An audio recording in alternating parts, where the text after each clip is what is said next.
সৃষ্টি হয় বিপদ হয়, তাই আপনি এর বিহিত ব্যবস্থা করুন প্রভু, এর বিহিত ব্যবস্থা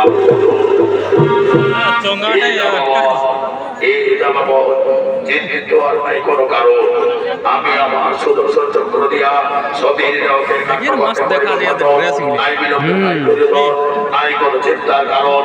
তোমরা সকলে নিজ নিজ আলয়ে করো, নিজ নিজ আলয়ে করো।